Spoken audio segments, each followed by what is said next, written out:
ಸಂಸತ್ತಿನಲ್ಲಿ ಡಾಕ್ಟರ್ ಭೀಮರಾವ್ ಅಂಬೇಡ್ಕರ್ ಕುರಿತು ಕೇಂದ್ರ ಗೃಹ ಸಚಿವ ಅಮಿತ್ ಶಾ ಅವರು ನೀಡಿದ ಹೇಳಿಕೆಗೆ ಸಂಬಂಧಿಸಿದಂತೆ ಕರ್ನಾಟಕ ವಿಧಾನಸಭೆಯಲ್ಲಿ ಗುರುವಾರ ಕೋಲಾಹಲ ಉಂಟಾಯಿತು.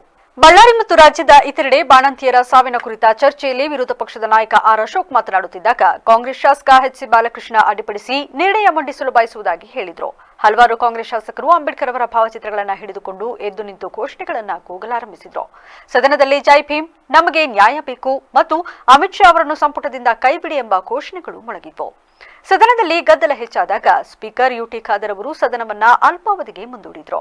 ರಾಜ್ಯಸಭೆಯಲ್ಲಿ ಸಂವಿಧಾನದ ಮೇಲಿನ ಚರ್ಚೆಯ ವೇಳೆ ಅಮಿತ್ ಶಾ ಅವರು ಅಭಿ ಏಕ್ ಫ್ಯಾಷನ್ ಹೋ ಗಯಾ ಹೈ, ಅಂಬೇಡ್ಕರ್ ಅಂಬೇಡ್ಕರ್ ಅಂಬೇಡ್ಕರ್ ಎಂದು ಹೇಳುವುದು ಫ್ಯಾಷನ್ ಆಗಿಬಿಟ್ಟಿದೆ. ಇಷ್ಟು ಬಾರಿ ದೇವರ ನಾಮಸ್ಮರಣೆ ಮಾಡಿದ್ದರೆ ಅವರಿಗೆ ಸ್ವರ್ಗದಲ್ಲಿ ಸ್ಥಾನ ಸಿಗುತ್ತಿತ್ತು. ಅಂಬೇಡ್ಕರ್ ಅವರ ಹೆಸರನ್ನು ಕಾಂಗ್ರೆಸ್ ತೆಗೆದುಕೊಳ್ಳುತ್ತಿರುವುದಕ್ಕೆ ಬಿಜೆಪಿಗೆ ಸಂತೋಷವಾಗಿದೆ.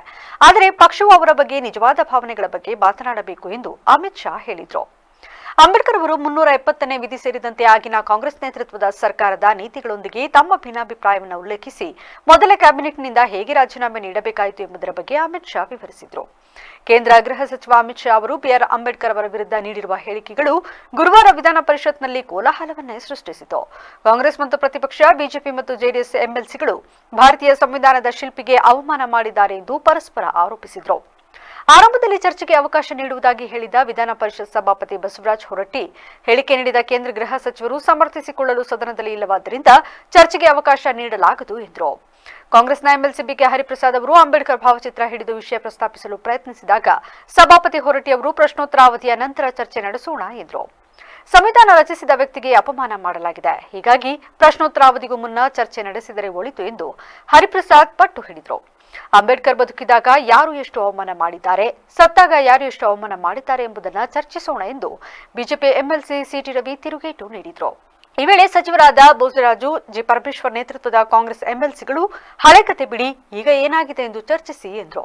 ಇದಕ್ಕೆ ತಿರುಗೇಟು ನೀಡಿದ ಪ್ರತಿಪಕ್ಷ ನಾಯಕ ಛಲವಾದಿ ನಾರಾಯಣಸ್ವಾಮಿ, ಶಾ ಅವರು ಅಂಬೇಡ್ಕರ್ ಅವರನ್ನು ಅವಮಾನಿಸಿಲ್ಲ, ಬದಲಿಗೆ ಕಾಂಗ್ರೆಸ್ ಹೇಗೆ ಅವಮಾನ ಮಾಡಿದೆ ಎಂದು ಹೇಳಿದ್ದಾರೆ. ಕೆಲ ಕಾಂಗ್ರೆಸ್ ಸದಸ್ಯರು down down BJP, Amit Shah down down ಎಂಬ ಘೋಷಣೆಗಳನ್ನು ಕೂಗಿದ್ರು. ಸದನವನ್ನು ನಿಯಂತ್ರಣಕ್ಕೆ ತರಲು ಯತ್ನಿಸಿದ ಸಭಾಪತಿ ಹೊರಟ್ಟಿ ಪ್ರಶ್ನೋತ್ತರ ವೇಳೆಯಲ್ಲಿ ಚರ್ಚೆಗೆ ಅವಕಾಶ ನೀಡುವುದಾಗಿ ತಿಳಿಸಿದರು.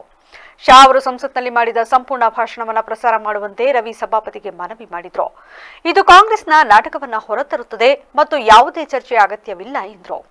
ಪ್ರಶ್ನೋತ್ತರ ಅವಧಿಯ ನಂತರ ಆಡಳಿತಾರೂಢ ಕಾಂಗ್ರೆಸ್ ಸದಸ್ಯರು ಮತ್ತೊಮ್ಮೆ ವಿಷಯ ಪ್ರಸ್ತಾಪಿಸಿದರು. ಅಂಬೇಡ್ಕರ್ ಅವರ ಭಾವಚಿತ್ರವನ್ನ ಹಿಡಿದಿದ್ರು. ಇದಕ್ಕೆ ಪ್ರತಿಯಾಗಿ ಬಿಜೆಪಿ ಸದಸ್ಯರು ಅಂಬೇಡ್ಕರ್ ಅವರ ಭಾವಚಿತ್ರ ಹಾಗೂ ಭಿತ್ತಿ ಪತ್ರಗಳನ್ನು ಹಿಡಿದು ನಿಂತಿದ್ದು ಎರಡೂ ಕಡೆಯವರ ನಡುವೆ ವಾಗ್ವಾದ ನಡೆದು ಗೊಂದಲದ ವಾತಾವರಣ ನಿರ್ಮಾಣವಾಯಿತು. ಎರಡೂ ಕಡೆಯವರನ್ನ ಸಮಾಧಾನಪಡಿಸಿ ಕಲಾಪ ಮುಂದುವರಿಸುವ ಪ್ರಯತ್ನ ವಿಫಲವಾದ ಕಾರಣ ಸಭಾಪತಿ ಹೊರಟ್ಟಿ ಸದನವನ್ನ ಕೆಲ ಕಾಲ ಮುಂದೂಡಿದ್ರು. ಸದನ ಪುನರಾರಂಭವಾದಾಗ ಪ್ರತಿಪಕ್ಷ ಮತ್ತು ಆಡಳಿತ ಪಕ್ಷದ ಸದಸ್ಯರ ನಡುವೆ ಗೊಂದಲದ ದೃಶ್ಯಗಳು ಮುಂದುವರೆದಿದ್ದರಿಂದ ಯಾವುದೇ ಚರ್ಚೆ ಇಲ್ಲದೆ ಮೈಸೂರು ಅಭಿವೃದ್ಧಿ ಪ್ರಾಧಿಕಾರದ ಮಸೂದೆಯನ್ನ ಗದ್ದಲದ ನಡುವೆ ಅಂಗೀಕರಿಸಲಾಯಿತು.